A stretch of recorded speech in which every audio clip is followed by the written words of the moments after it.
On this podcast, we explore the many dimensions of spirituality and how they intersect with everyday life. Join us as we dive deep into conversations about how people are serving humanity, embodying spiritual wisdom, and creating positive change in the world.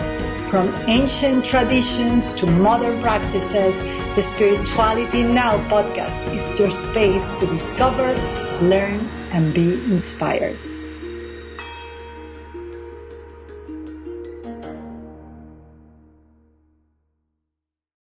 My friends, welcome to the Spirituality Now podcast. For those of you in the world that celebrate something called Thanksgiving, which is every day is a day to give thanks, today we're recording on that day. The podcast doesn't come out on Thanksgiving, but I take this opportunity for all of us to give thanks, no matter what day it is, no matter our conditions, no matter our situation. You know, gratitude is not only, it's kind of woo now to talk about gratitude, but giving thanks for what we have, giving thanks even in the midst of challenge. I really believe that gratitude and thankfulness is what align us to the law of attraction, but and then the law of assumption, and then the law of get to do your work. But happy Thanksgiving to all, no matter if it's January, February, March, what year it is. It's always a day of giving thanks. And I'm very excited today to join you because this is the second intent that we do to record this podcast. The reason why, I think, is the planets. I think is so many things. And our guest is truly not only a seasoned shaman connected to the astral world and to the planets in an incredible, masterful way. Also has contact with other beings from other realms and other planets. We'll talk about it today. And he's just such a good human being. I had the opportunity to go through sacred rituals with him in Sedona. My children, one of my sons, what had his rite of passage from boy to man with Rahelio and his dad in Sedona. He even smoked, I don't know what, but that's the boys' world, and sweat lodge. And we've had incredible, magical, mystical, and very earthly, grounded experiences with him. And so let me introduce him to you. We have a true embodied shaman and a good human being on the episode. His name is Rahelio. He's a seasoned spiritual guide, astrologer, and shamanic practitioner, and he's based in Sedona. Rahelio combines wisdom from the Toltec traditions, Kriya Yoga, and Native American shamanism to offer profound life insights and practical guidance for everyone that is seeking for so. And he's an incredible guide, mentor, teacher, and also, Rahelio, is it accurate that I can say that you are also a musician? I do play music. I know, beautiful flute, beautiful, very healing. Yeah, so Rahelio, welcome to the show. Thank you. I'm glad to be here today. Thank you on Thanksgiving. I know, and I don't know when the podcast is going to come out, but hopefully we're going to push it for it to come sooner than none. But Rahelio, let's start a little bit of your background. I know we recorded it before. I think that the last podcast that we recorded that didn't come out right, I was so in awe of your story and I was in Hawaii and I communicated with this but let's start a little bit how does, because this podcast, we're going to talk about the path of the shaman and how people can really activate the shaman within. And we're going to talk about the tone of the 2025 astrologically, the power of shamanism and all of that. But how does one start the path of the shaman? How was your childhood like? I grew up in the Midwest in the state of Iowa. My family, my grandparents had come out of Mexico. And my parents were born in the state of Iowa. So I grew up in, the Midwestern reality in the city of Des Moines. My mother was a very devout Catholic, and we'd go to church and do that. And as a child, I always felt like I wanted to be a priest. But as I got older, I feel not so in tune with the church, the dogma of the church. I wanted more freedom. I was young, teenager. I wanted to be It was after the 60s, the social revolution taking place. Many people were experimenting with smoking marijuana, doing psychedelics. And I discovered right away that I was different. I was way more sensitive. And it would push me into like a dissolving of my ego and maybe like a facing death and the uncertainty of why am I dying and everybody else is having fun. So I had to take time to get away and find myself and go on my own quest and start asking questions and searching. But it took a while. It took until I got to my early 20s that I had my real awakening. Even though I had mystical experiences as a teenager, they were like very vivid dreams. And then once the dream is gone, it's hard to recover that memory. It slips away. And so not until I turned 21 did I have my really full-on awakening with where my teacher spoke to me in my mind and told me time for me to wake up and remember and learn. And that started me on a very intensive study, studying very obsessively and searching and going on vision quests and seeking to find, my soul guidance and who am I and what am I here for. And so I was learning things like numerology to understand why we are the way we are, our name, our birth dates. I was learning how to read like tarot cards and learning how to read. The I Ching was very influential to me. I was looking at the Chinese wisdom, but I found for me astrology was the most the most satisfying and the deepest subject I could get into. And that plus awakening to my Native American ancestry and meeting medicine people, not just Native American, but also Tibetan Buddhist and yogis and other teachers, not being a student, but being around enough to see what's going on and doing my own research enough that I was able to kind of put the pieces together for myself. Wow, I love this. I love how what the brewing and the training and how the pieces, universal pieces of what we need. When you hear your soul call and you follow it, like which evidently you did, everything begins to fall into place, and everything that doesn't make sense first, everything is typed like forming a tapestry, right? Like an incredible collage that all fits together. And I have a question. So, how did it feel? Like when you said I have my first awakening, you said my real awakening, or how did that felt? For just the people that like, have an awakening? Because I know, Rahelio, that awakening or a moment of enlightenment or is just the beginning of the path.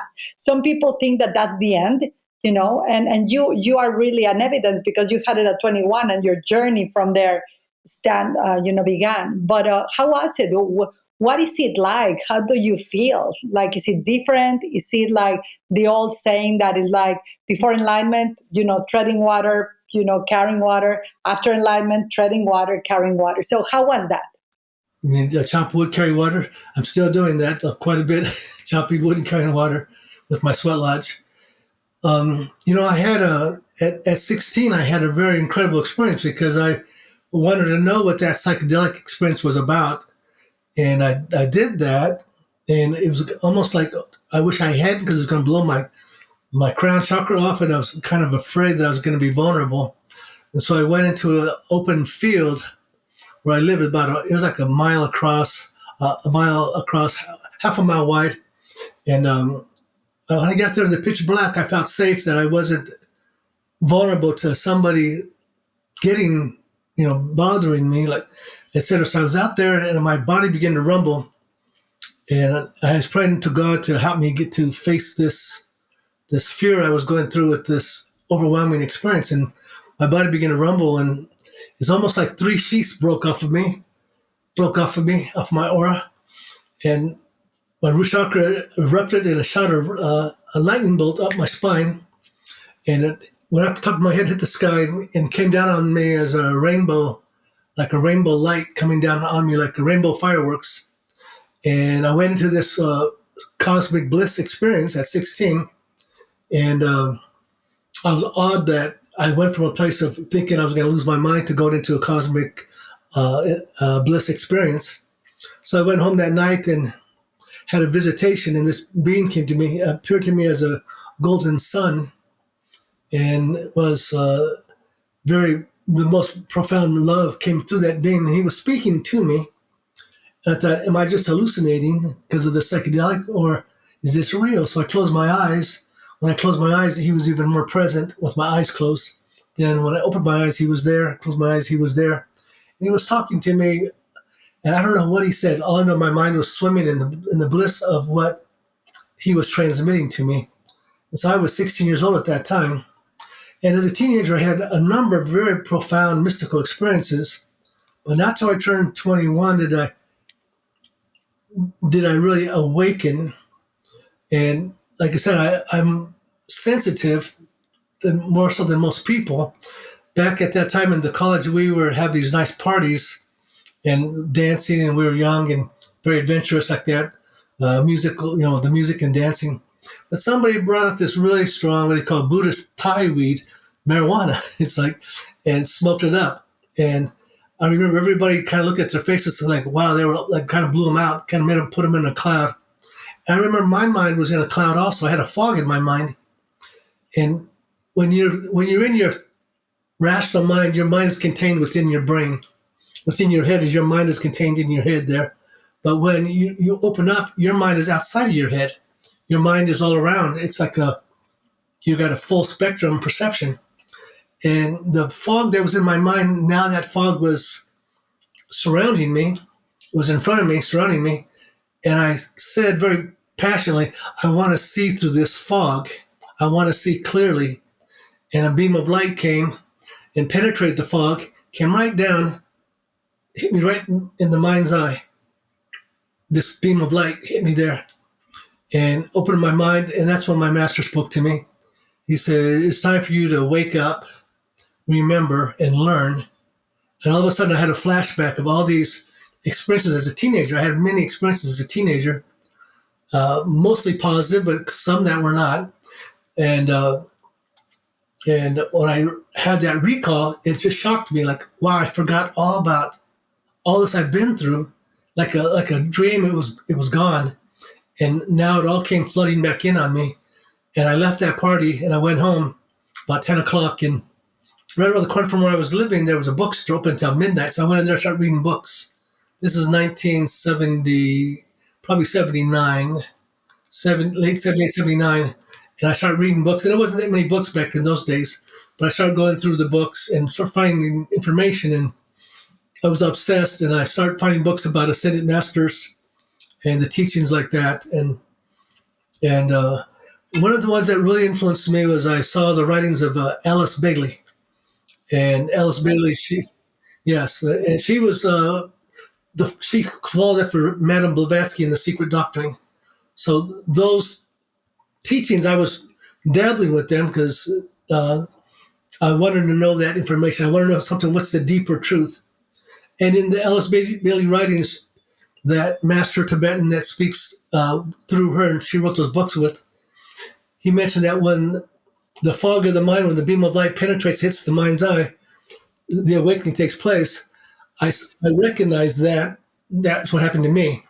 And so that gave me inspiration that I was on the right path. And that material the writings of Alice Bailey were some of the best things that I could read.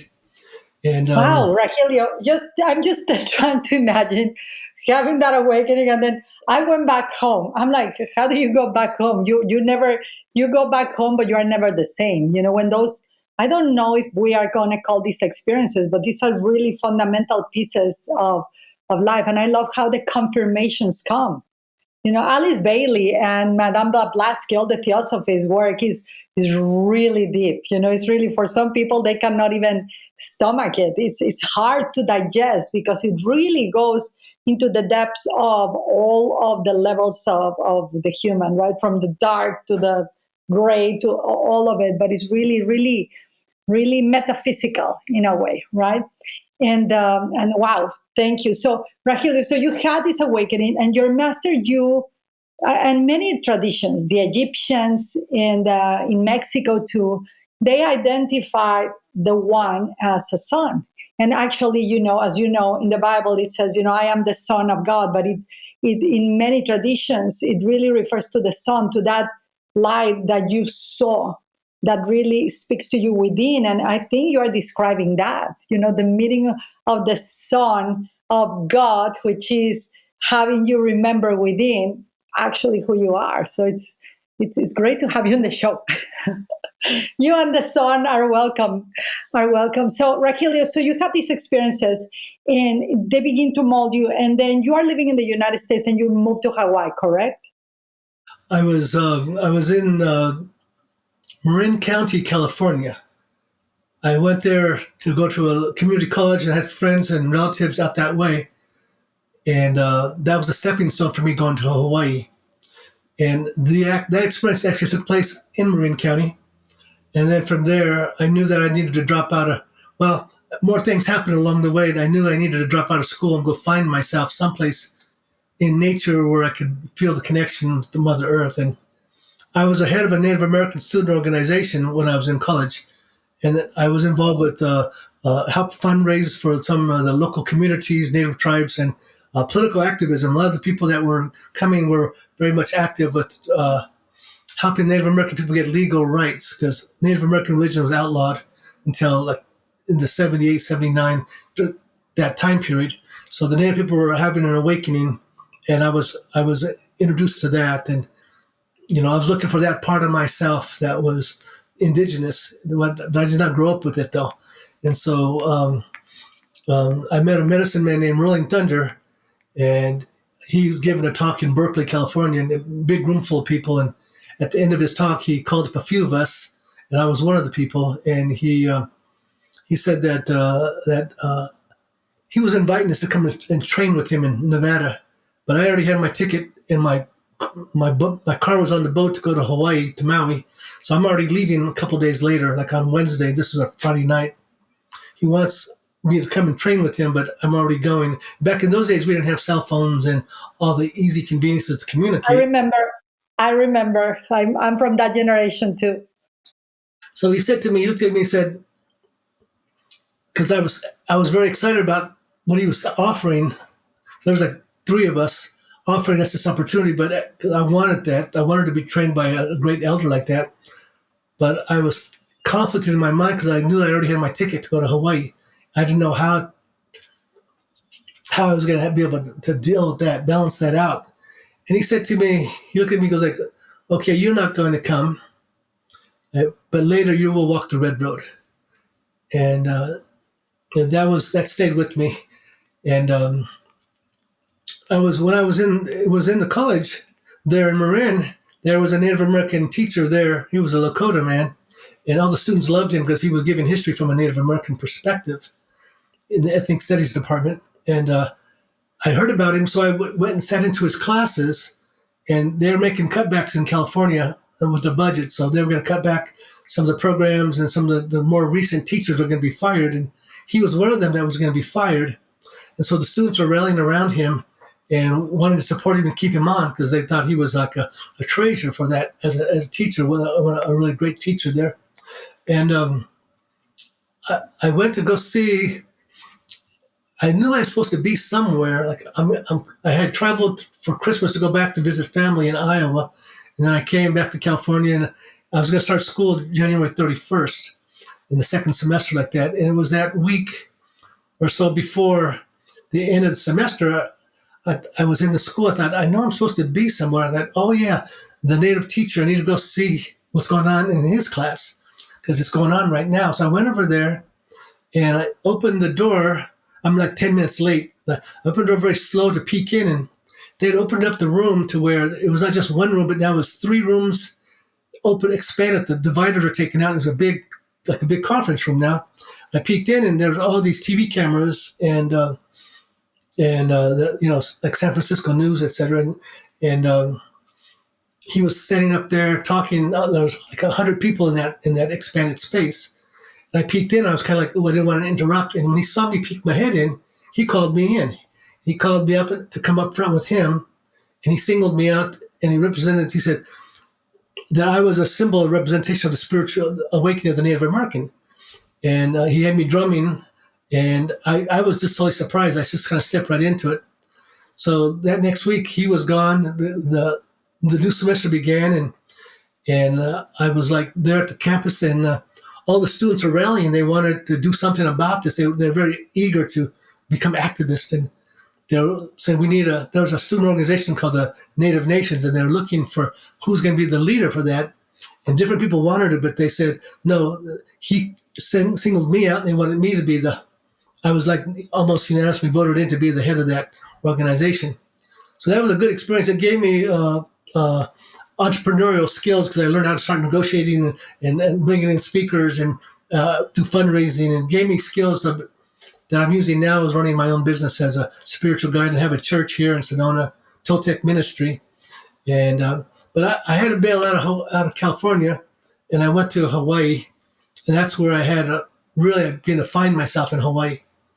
And my girlfriend there was very clairvoyant, so we would go into meditation, and then she was a medium, and the master started speaking through her and giving me teachings, like once a week for about a year, gave me teachings.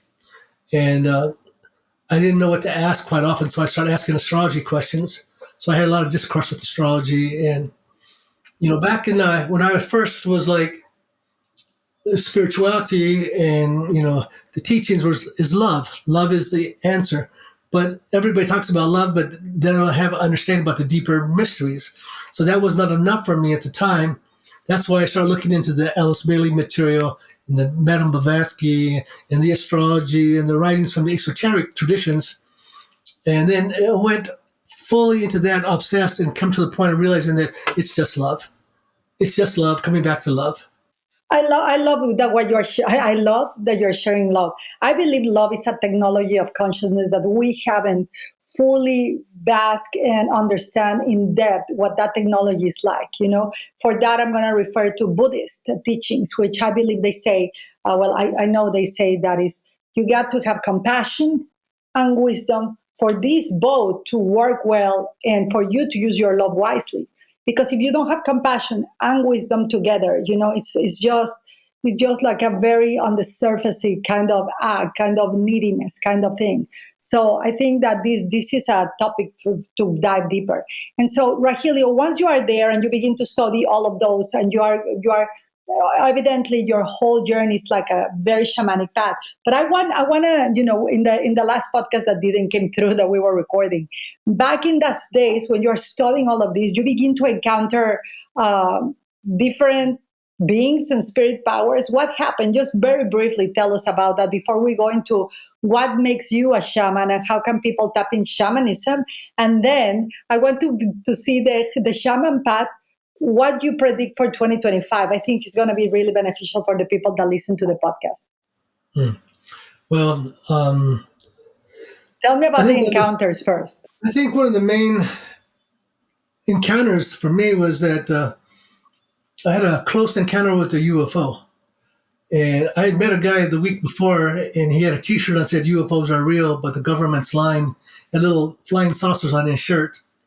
And I was talking to him about it, and he was telling me he was being taken up on a ship at nighttime and being taught with other people. And this is like in the 80s. And I was open to the possibility because of my own experiences that were supernatural, but I wasn't sure if he was really having these experiences or if he was just dreaming, or was he traveling out of his body into the astral? Was he dreaming, or is he really having the experience? And so I was questioning in my mind. And for me, I'd have revelations given to me like a week at a time, 7-day periods. So that encounter with him, a week later, I'm visiting friends, and it's nighttime, so I want to go outside. I'm feeling like I want to be out under the stars. So I walk out, and the Hawaii sky is so brilliant with the stars. There's no moon. Black. It was so pitch black that I couldn't see my hand in front of my face. And I walked out about 30 yards away from the house, and all of a sudden, out of nowhere, a UFO came right down over me. And it was, ooh, and it was shimmering over my head, probably 40 yards over my head. And it was elongated. It was rather close, so therefore it took up 2/3 of the sky because it was so close to me. But it was resonating and vibrating this high pitch. It was totally exhilarating because it was this high frequency People say, well, were you scared? Like, did you get abducted? No, it wasn't about that abduction kind of thing. It was the spiritual impulse it was like totally exhilarating, awe-inspired, like, oh my God, wow, wow. It's hovering over me. And my first thought was, because we're rational human beings, and uh, I started thinking, is it a plane? No, it's not a plane. It's like a wing, but there's no nose or tail. Planes don't hover. Planes don't make that sound. It's not a helicopter because helicopters don't appear that way. They don't make that sound. And then my next thought, before I could think it, the light came on the house, on the porch, and my friends came out and they yelled out, Rahelio, it's a UFO. And they're yelling at me, and I'm laughing because I know it's a UFO, but my rational mind won't go there. So the rational mind, we have to master our rational mind, our thinking in our mind, but then we got to learn how to turn the mind off. Otherwise, we get stuck always rationalizing. And the mystics say that the rational mind is the slayer of that which is real. Because when it pulls you down to the rational mind, you can't be into the higher mind. So that was my first encounter with the store people. But a week later, laying in my bed, my head was ringing in the nighttime, high pitched E. I said to my girlfriend, you hear that? She said, I hear it. So 3 nights in a row, my head was ringing. On the third night, the back of my head, the medulla began to hum. Mm, and then my crown chakra opened up and a beam of energy came down in my crown, into my body. It was pure bliss being downloaded into my body. And these women began to speak to me and they were saying, just relax and go with it. We're balancing your energy. Just relax. We're healing your energy. And this download was coming down into me, the most beautiful thing. And I was just going with it. But then all of a sudden, my mind kicked in. Like, what's going on? And who's doing what? And what's happening? And my mind jumped. And it was like a ping pong ball. It ricocheted. Went from the center channel, coming down my center channel. It went to the right. My mind did it jolted. My mind hit the side over here, the right side. Well, you can't see my hand over here to the right, but it bounced on the right side and bounced back and came through the center channel again and went to the left and bounced back and came back again. And it was like a radio signal. When you had the old-fashioned radio, you had it right on the dial down the middle. It was the pure channel was coming into me, and they were saying to me, just relax and go with it. We're balancing your energy. But when it jumped to the side, right or left, it was staticky. It's kind of like being in the ocean where the waves it's really windy and choppy, and you got to get out because it's getting dangerous. These choppy waves, this astral sea, this astral energy, there was a consciousness in there that did not want me in this download. And I tried to stop my mind in this download. And unfortunately, the momentum of my mind was so intense that in trying to stop my mind here for the flow, it ended up just to the side a little bit, and I lost the download. And I was very disappointed in myself that my mind got in the way again. Analytical mind again. Now, a question. You heard their voices and you said it was like a woman, and like, how did your mind interpret their voice? There were 2 women speaking with very beautiful voices. And so I left Hawaii. I had a very powerful vision and had a very powerful vision, and I knew I needed to leave. And I came to Sedona, and the day I arrived in Sedona, in a meditation, they beamed a flame in my mind's eye. It tapped me on the forehead, tap, tap, tap, about 20 seconds, tap, tap, tap on my forehead, this flame, and it penetrated into my brain, hit me in the center of the brain, my pineal gland, and my crown chakra opened up, and the same women began to speak to me. They were saying to me, this is where you come to do your work. You're to be a spiritual guide. Because at that time, I had dropped out of college at 22. I've been on Maui studying very intensively astrology and shamanic teachings and esoteric wisdom and transforming my life, yoga and the healing modalities. But I didn't have any skills in the world to really do anything with it yet. I was not mature enough spiritually to do anything with that. And so when I got here, I was 31 years old. In 1987, summer solstice, I arrived, and they beamed that flame into my mind's eye, into my pineal gland, and they began to speak to me. They said, "This is where you come to do your work. You're to be a spiritual guide. There'll be thousands and thousands of people coming looking for answers. So speak of love and inspiration. There's going to be a great awakening coming. It's been prophesied by the ancient cultures from around the world. After this great awakening happens, there will be the great earth cataclysms will happen." And they start speaking about our minds, having to master our minds, that we are in a quantum consciousness, that our minds are creating our reality. And they begin to tell me these beautiful descriptions about the nature of consciousness.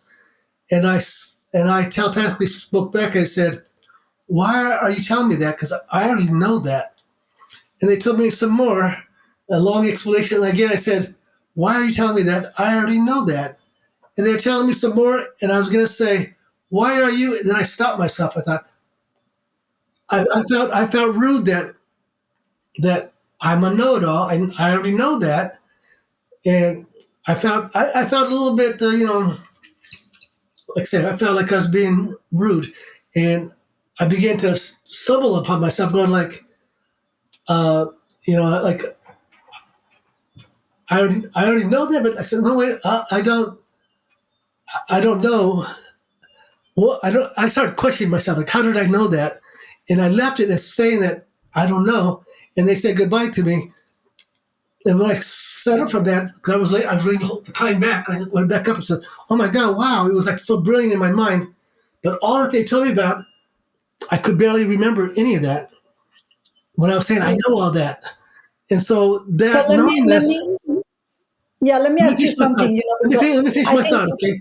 Let me finish my thought. okay, That knowingness, we have that knowingness. And we're here to recover that knowingness and remember that higher mind. wow. And I was just writing a note of knowingness. And I was going to ask you because, I think that a lot of these experiences or a lot of these moments of connection or context, it happens with very clear spiritual teachers. At least I've had those experiences where I become really like a kindergarten. My know-it-all mind, like the one that went to school, that has to have the right answer, that has to say, "I know, I know, I know," tell me something new, but I don't know. I'm like a child. And so I love that you're sharing that. And for some reason, these beings kept sharing that with you. Now, Rahelio, what do you think? And the knowing, we'll talk about it in a moment. But what do you think is the cataclysm, and what's coming for Earth right now? What is the importance of awakening the shaman within right now? For astrologically wise, what's coming for 2025, and why do people have to tap into that knowing, into their inner shaman? Well, first, I would say that we have come into our birth in this lifetime. We forget who we are. We forget that we come from the heaven realms. And when people are having the near death experience, they are, first they say, I was scared to death to die. I was clinging, holding on, and then I crossed over. And it was so beautiful. The universe is pure consciousness, pure love. And I remember I come from this place of all knowingness.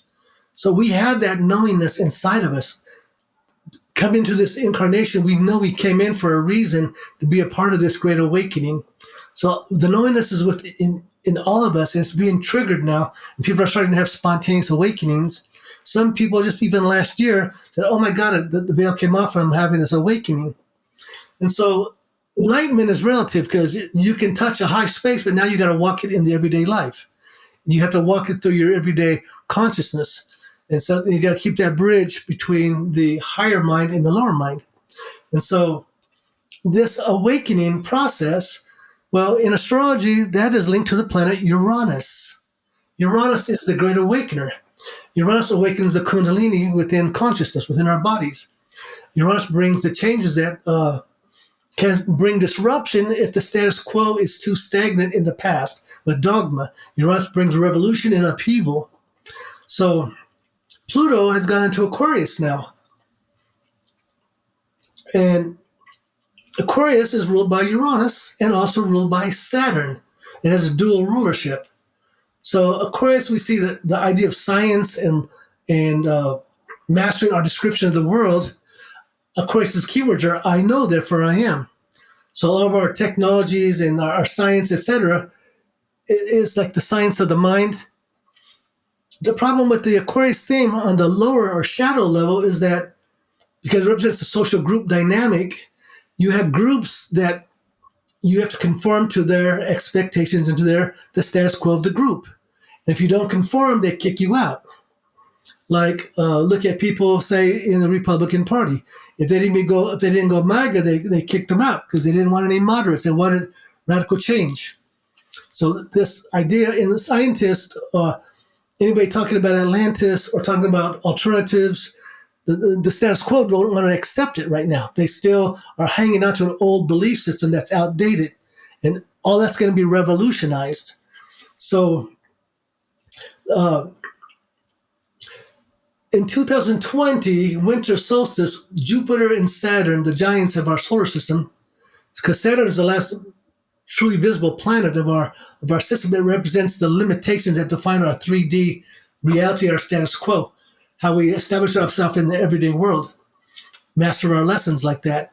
So the Saturn and Jupiter, which represents growth and expansion and brings optimism and higher mind experiences, how we create success in the world, our philosophies and our legalities, our politics, our wisdom teachings.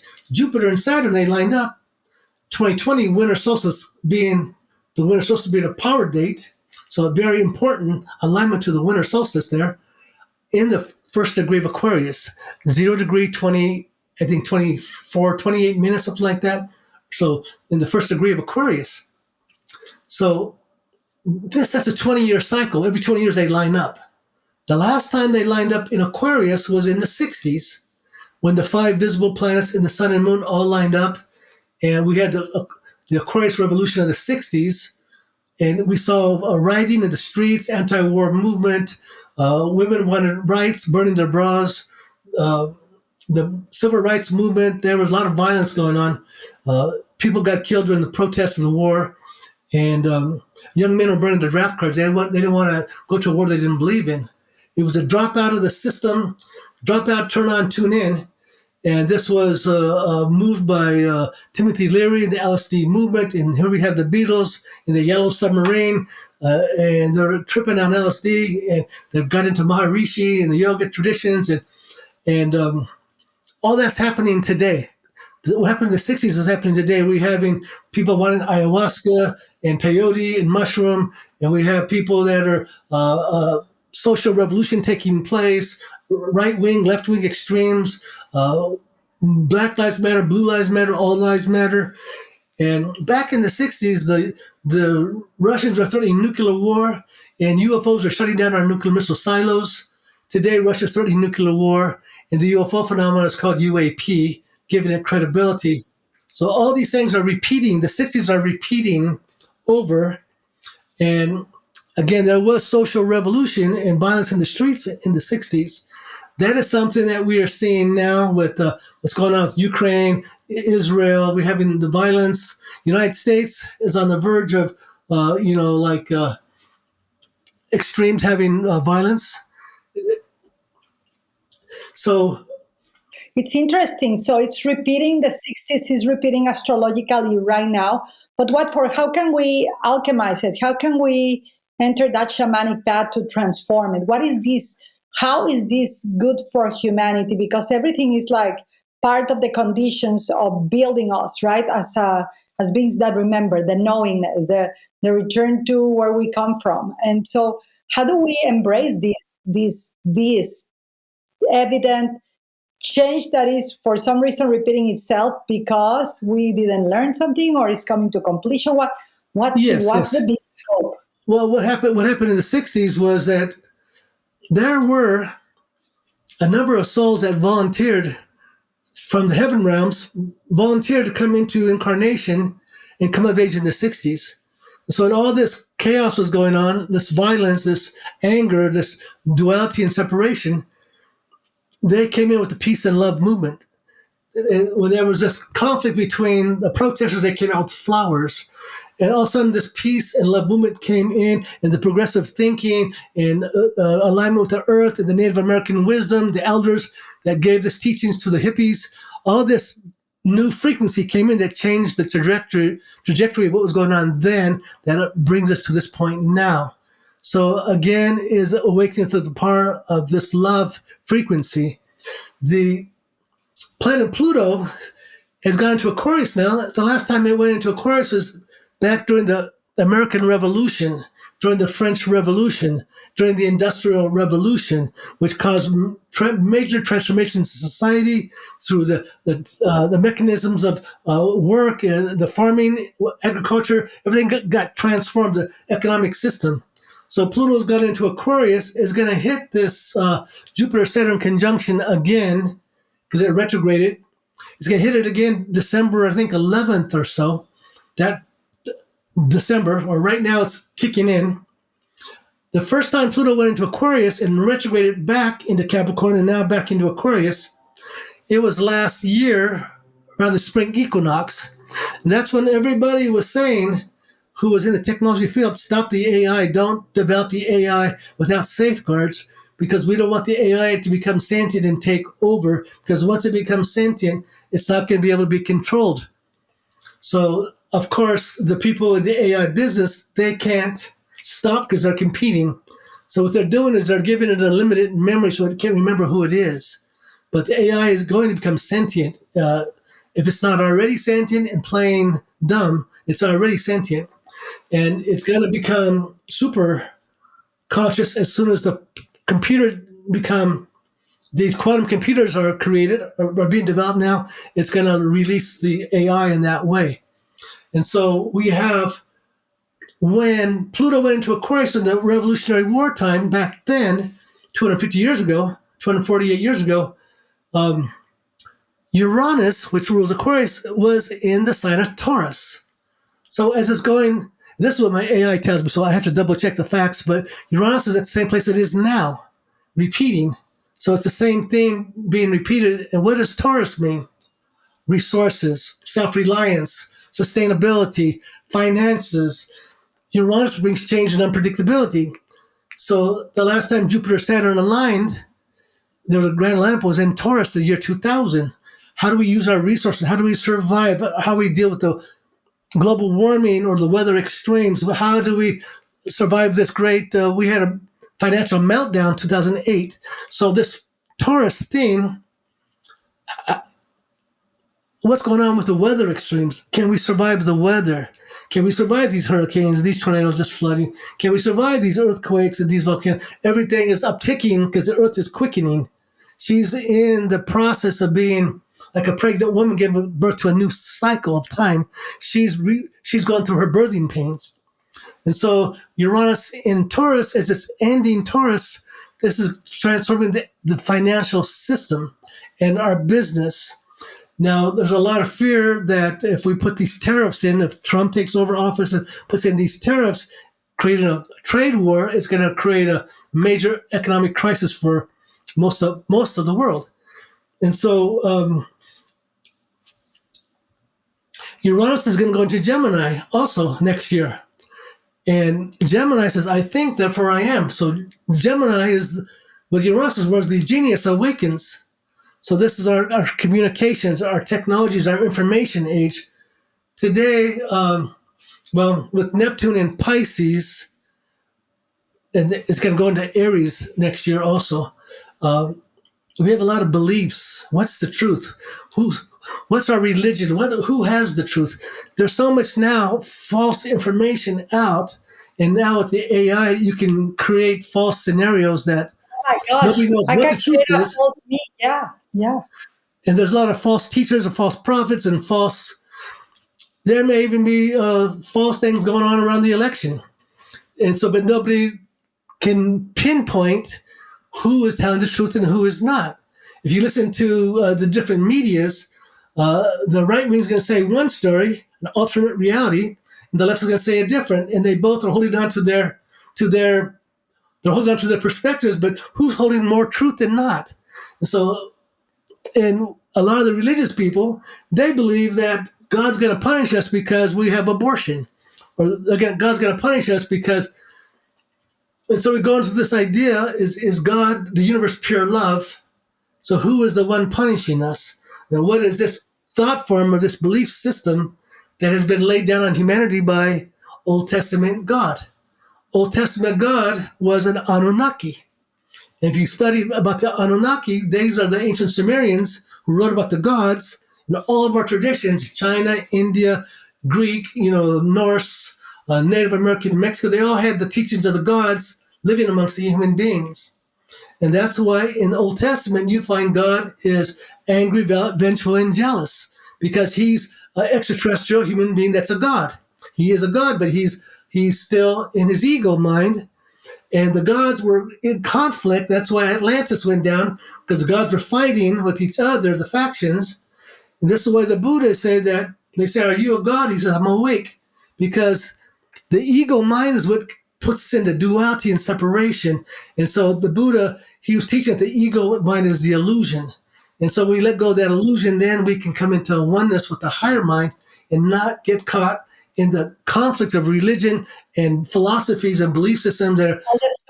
All the stories, Rahelio. I think that all of this, astrological and everything sounds like a pendulum, right? Like from the 60s, is swinging back to the other side now, whoever, the rights given to women, maybe their rights are going to be removed, all of that. But I feel that part of our humanity is really stuck in the past. And that's when shamanism comes in. That's when Buddhism comes in, right? That's when Zen. I haven't found something so clear for the mind and for one to be clear, like Zen, and especially one lineage called Rinzai Zen. We interviewed in the podcast a very, very clear teacher. I just say clear teacher. His name is Medo Roshi. And I think this is the era when people need to be educated. As you said, I think you said Uranus in Gemini or so. I don't know when you said, no, Taurus, right? The era of self-reliance, of reawakening. Who am I? Why am I here? And now, Rahelio, we have a couple of minutes left. I know people are going to be fascinated. They're going to want to know more. I know that you do astrology sessions, that you work in Sacred Earth Vortexes tours in Sedona. What do you recommend for people to be their own shaman in their life for all of these, obviously, changes that are happening in 2025, that are happening in every single system? It's kind of the collapse of the systems, the Pluto, all these detonators, and also the innovation. What is important right now to be a shaman unto themselves? To get to the simplicity of it is you have to cultivate your energy. Without energy, you can't become conscious. When our energy is low, our light is dim. So the first thing is to recharge the battery, to rejuvenate. What are my methods of energizing myself? Am I doing an energy practice? Am I working on my breath? Am I doing exercise? Am I doing a yoga practice? Or am I doing a qigong? Am I hiking? Am I working out? Am I being physical in my body? So the first thing is getting your body fully into your body. A lot of spiritual people are out of their body and they're not grounded in the health. And so that's the start, is to get grounded in the body and to get connected to the breath, because without the breath, the body's dead. And to get connected to your food, and become conscious. What you drink is medicine. Your water is medicine. Your food is medicine. To have a consciousness that everything is energy. And so energy, work with that energy in a positive way, and then to begin to root out negative thinking patterns, fears, worries, stresses, comparisons, a negative self-talk. Begin to reset the mind, and the less thinking, the better. And when you're thinking is good to write a book or create a podcast, but when the mind can become quiet, you're at peace and there's no stress. So clearing the mind from too much thinking, and then visiting places of power on the Mother Earth, places of power that energy help you to feel your connection, the awe, like, oh my God, this mountain, this land, this place, this is so much power, this is so beautiful. And it cracks open the individual to receive their higher chakras, get a downflow. Like Sedona, for instance, not just Sedona, but no matter where you go, the Mother Earth, she is the evolution of the heart chakra for humanity at this time. And so we're at our 3 lower chakras, taking care of business from the solar plexus. We got my purpose. I have confidence. I'm creative. I believe in myself. Solar plexus. We all love, but I love you, but I hate that. I love you, but I hate what you did. So we have love and hate. We're not fully awakened to the part of love yet. And just let somebody who's doing something ignorant around you, that can trigger you, and until you go like, okay, forgive them for their ignorance. But we all speak our truth, but no, unless you live in an authoritarian country where you can't speak your truth, you'd be censored, and then you're in danger for your life. But only a few people can say abracadabra and make it manifest. Speaking it with chant, mantra, and invocation has the power of the voice. But working with that is a song, chant, mantra. Everybody has third eye, has dreams, intuitions, but only very few people can see the mystery of God behind everything. So these higher chakras are not fully awake. So we go to these power places. They're like acupuncture points on the Earth's body. These power places, they blow up in your heart chakra. You go, oh my God, wow. And then the higher up you go, the mountains are like pyramids. And at the top of the pyramid is the eye of God. As the higher you go, your energy rises, you expand your mind, and then you begin to see.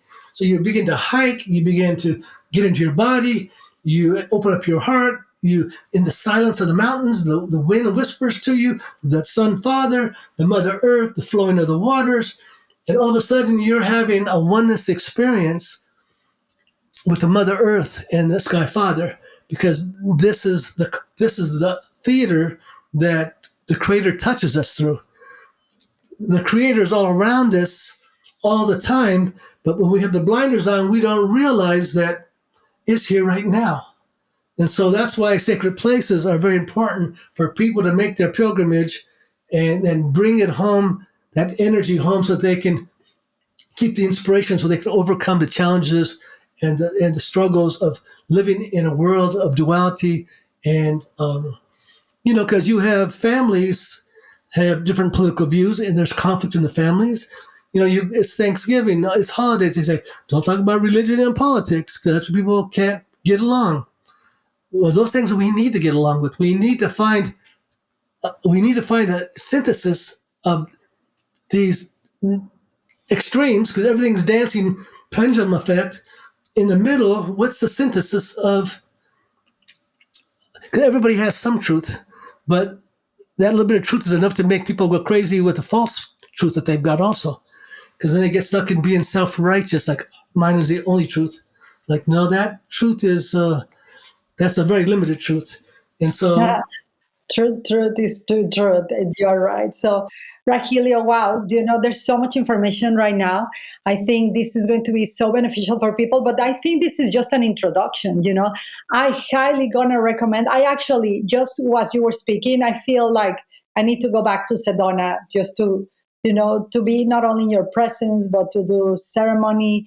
Like, I love the power of your sweat lodges. It's like, I don't have plant medicine or anything, but for me, the sweat lodge has been a very like a womb, right? It's always, my life changes like 1,000 times, and I really recommend people, because I think that this part of the shaman, getting in nature, getting support from teachers, getting clear is going to be essential, especially for what is unfolding with the astrological weather on Earth. So, Rahelio, where can people find you? And we're going to make sure to put everything for people to find you. But and we're going to link also your Facebook post that you did for people to read it about the more in-depth astrology. But how can people find you? How can they work with you?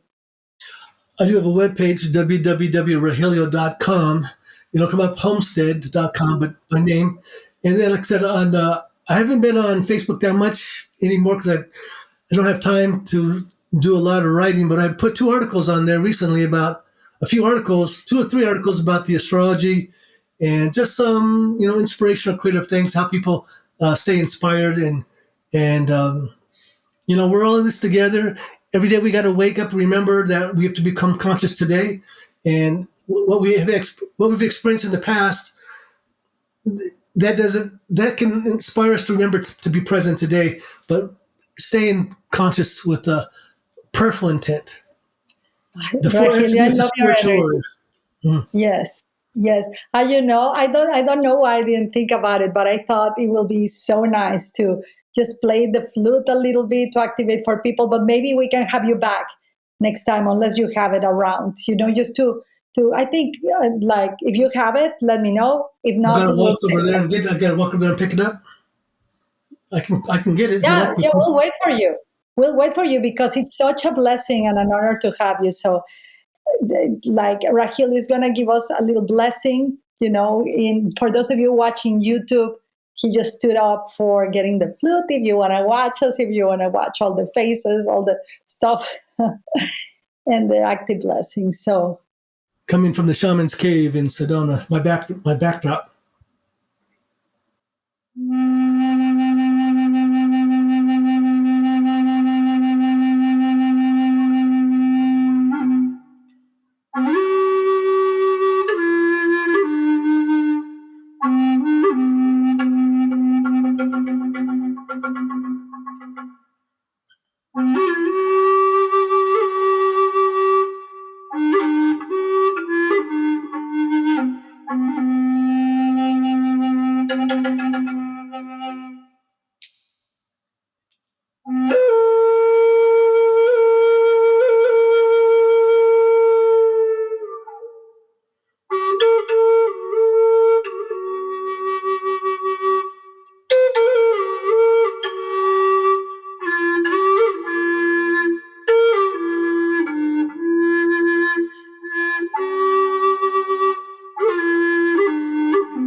Oh, oh, oh, what a blessing. Oh, thank you, Rahilio, for wow. What a what a beautiful um, wow, what a blessing. Thank you so much. And everyone, I hope you enjoy this. Please follow Rahilio. Reach out to him. If you're in Sedona, please do not miss the opportunity if he has time and space to walk with him, to do a sacred vortex tour, to do an astrology experience, because it's not only a reading, it's really connects you to a deeper part of you. And thank you, Rahelio. Thank you, everyone. And I will thank see you. you in our next episode with another incredible guest. And many blessings and much love. Un besito. Adios. Thank you for tuning into the Spirituality Now podcast. We hope today's episode has inspired and empowered you on your spiritual journey. If you enjoyed this conversation, please subscribe, leave a review, and share it with others who may benefit from it. Remember, spirituality is not just something we practice, it is how we live, how we serve, and how we connect. Stay grounded, stay inspired, and keep evolving. Please join us next time for more enlightening discussions. And until then, take care and be well.